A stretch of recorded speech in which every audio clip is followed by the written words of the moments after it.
anything but a linear projection of the present.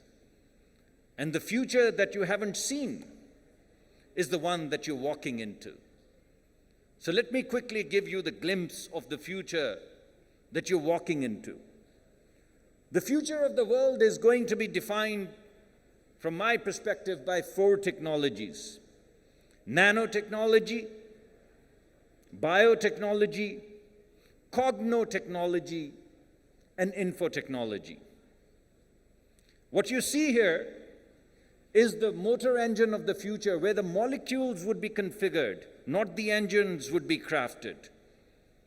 The molecules would be configured to create the new engine, and this is already in the labs. I'm not giving you high science. What you're seeing right now in the way of biotechnology is you walking into a future where death is going to be an illness. Do you realize that the rats that lived for 1.5 years in the labs right now are living about 3 times their natural age already? Do you know that the worms, the tapeworms that you have in the lab, they're living 7 times their natural age? 80 years of human life multiplied with 70, 560 years. Are you ready to live for 560 years? Do you have the skills and competencies and even the understanding of a world in which you would be living for 1,000 years? And this is not something that is going to happen in 1,000 years.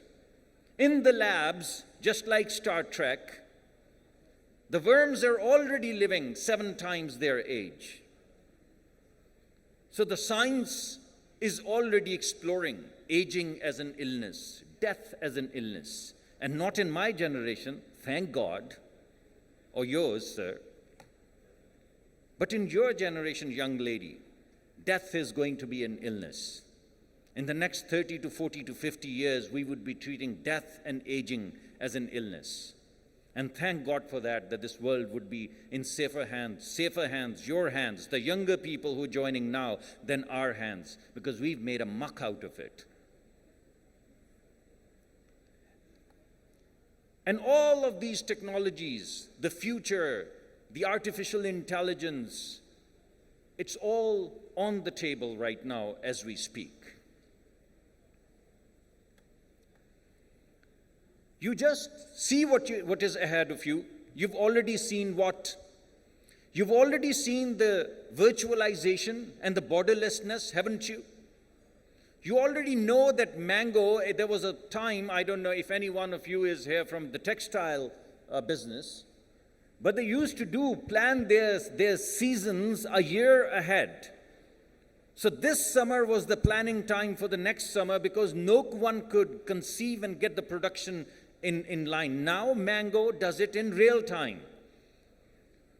Gets designed in one continent, gets conceived in another, gets manufactured in another, and gets delivered at the retail shop in real time. And this is all happening in 7 days or 9 days. It used to take 1.5 years. This is the level and the kind of borderlessness that we basically are seeing in the way of globalization. And don't you see the energy? Don't you see that everything is going to be distributed, all of these huge plants that we're putting together, the centralized coal projects, and I wrote the energy policy of Pakistan, so I'm guilty of writing it, but by the time we conceived it, it was dated. It is all going to be, energy is going to be the technology that you have, the surface that you have. Your surface is going to be storage. Your clothes may be energy storing.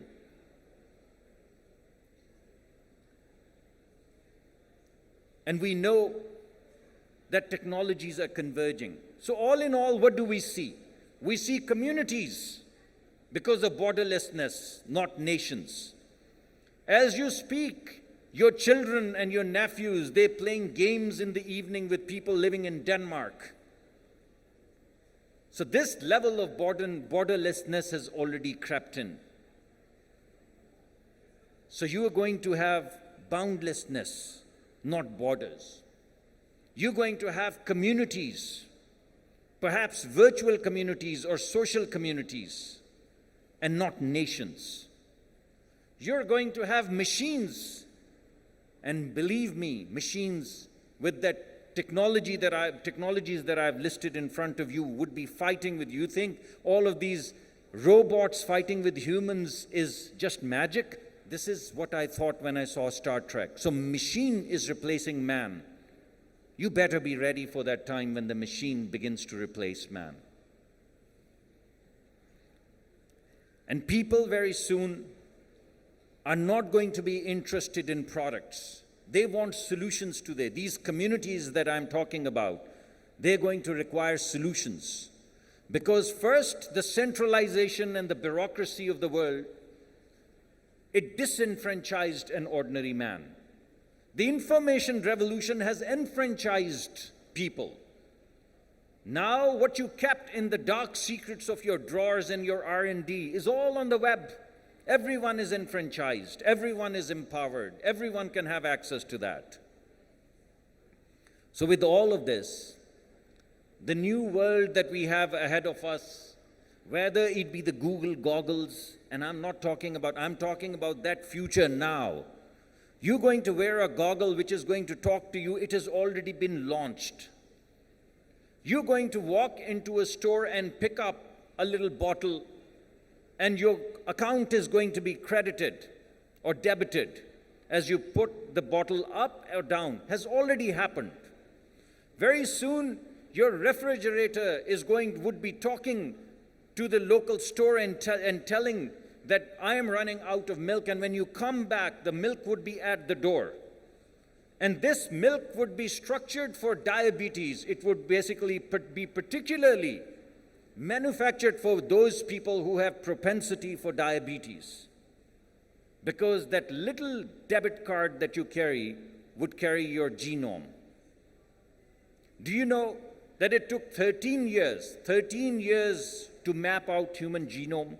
With $3 billion, $3 billion and 13 years. And this just happened in the 1990s. And now, for $99 and in 1 minute, you can get your genome scanned. So science is moving exponentially, not in a linear manner. So you are going to be dealing with this world. You are dealing with this world, and you'd be dealing with the world that you haven't yet seen. Because the world is not changing in a linear manner. The world is changing exponentially. So are you ready for this future? Because the magic that is going to be required is going to be the magic of foresight, insight, and imagination. Do you have that foresight?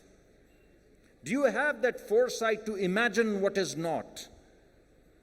Do you have the insight to put those little things together that are called nano and bio and info and cogno? And do you have the imagination then to move forward with it, run, and the passion to make it a reality? Because if you don't, then all of the courses that you're taking in HR management and motivation and teamwork, my friends, are already dated. You're becoming the dinosaurs of the time that is ahead of you. There are only a few things that matter. Whatever you do has to be distinct, because that's how human intelligence is structured. Has to be diverse, as you can see, and thank God for the first time I'm at a conference where I see some women, otherwise this entire bloody country is for men. So whether it be the gender, yeah, you can clap for women, please. Go ahead. Go ahead. This is the only forum where I've seen as many women as there are. I've never seen anything like this. And distinct, because each one of you is the gift of God. And you have that gift of gab that you have to carry forward into the future that you haven't seen. Because that future is ahead of you, with you or without you. There was this professor who was writing and the chalk fell from his hand and he said, "Damn gravity." Then he bent down and he picked the chalk up and he looked at the class and he said, "But you know what? Gravity doesn't care." So this future is like gravity. It is not going to care whether you dam it or not. It's ahead of you, and it's not ahead of you in 100 years, it's ahead of you now. That future is now. So what do you need? You need creativity. You need courage. What is creativity? Creativity is something of value, something original, something new of value. And I tell you one thing. If you don't have the courage to be wrong, if you don't have the heart to make mistakes, you would never create anything creative. You'd never be able to do anything innovative. So if you are going to build one thing in your corporations, my friends, it should be the ability to be wrong. And celebrate some of those sincere wrongs, some of those creative ideas that do not come about. Because you're making decisions, these young punks are making decisions in an uncertain world. And if you don't do that, you'd never be able to come up with anything original of any value. And you need to work together. Because if the future is going to be this cogno and bio and nano, then who is that one person in this room who has all of these capabilities? Anyone with a show of hand who has a grasp over nanotechnology and biotechnology and information technology and cognotechnology. And if you don't, and if you're going to create that retina that you would not be able to tell if it's mechanical or if it's engineering or biology, then by God, you would need to learn how to work together and how to collaborate. And this is a core competency that you need to develop. And if you can't communicate, since my son and daughter, they've both refused to talk to me, and the younger one totally, he WhatsApps, he sends me messages, not WhatsApp, the Snapchat thing. He thinks WhatsApp is dated. So if you're not ready to communicate, whether it be that future Snapchat or verbal or whatever it is, then you would not be able to construct this future together. And most important of all, if you don't have the passion which is at the heart of human ingenuity, the heart to look at the future that you cannot see and commit yourself to that future, to that solution that cannot be envisioned. I kid you not, no brain is going to walk you into that. You cannot grow up to be a 38-year-old man and try to talk to your heart. Your heart won't speak with you. So the most important thing at the heart of this matter of hearts is your passion, that belief that you can make it happen. So for all of the young men and women who are going to retire in 2060, make it happen. Thank you very much.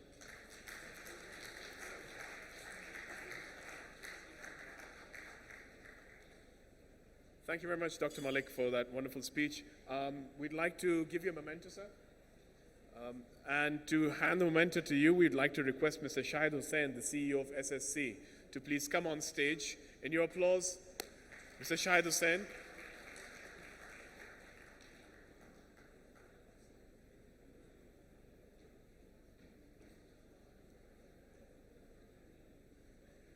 There you go, sir. In your applause, sir.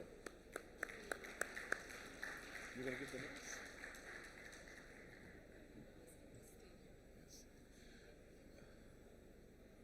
Dr. Malik, we'd request you to stay, and this time we're going to switch roles. We'd like you to hand over certain mementos to our guests. Promise to give it back. Yes, please. But make sure you give it back to him and don't take it home. All right. Dr. Saab, if we can have just one more minute of your time. We'd like to honor our guests who are here all the way from Sri Lanka. If we can request them to please come on stage so we could also give them some mementos. Major General Rohan, Mr. Viratunga, and Mr. Priyanka.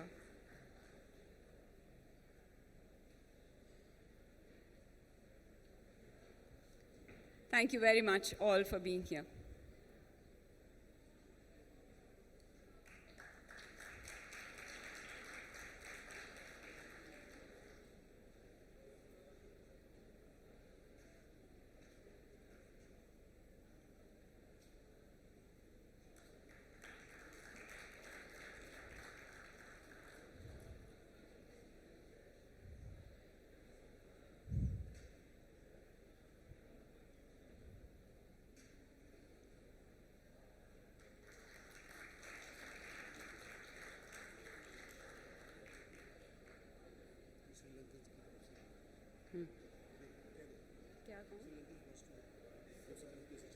Ah, right, okay.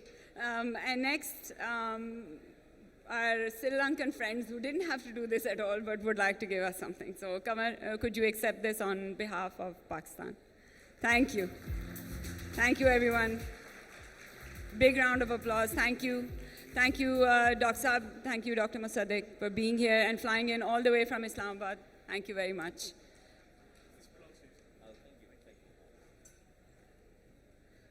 Right, folks. Apologies for this major overshot of time. We promised to make it up right after tea. For those who have not had tea, we're going to take a 10-minute break for tea, coffee, tea, and sympathy, as it were. Just 10 minutes. We've got wonderful ushers who volunteered here. Please kindly cooperate with them. If you need any help, they're there for your service. 10 minutes on the dot. We are on the other side, going to have you work with the C-suite, as I call it. See and learn from all the great C's of what has it been like and what it seems to be like in the future. So we'll see that. We'll see more. We'll have, as I'd promised, Dr. Tebi will be coming as well. And Unlocking Potential by Fariha Salahuddin. And of course, we'll get into the inspires and the debates. 10 minutes tea break. See you after 10. Thank you.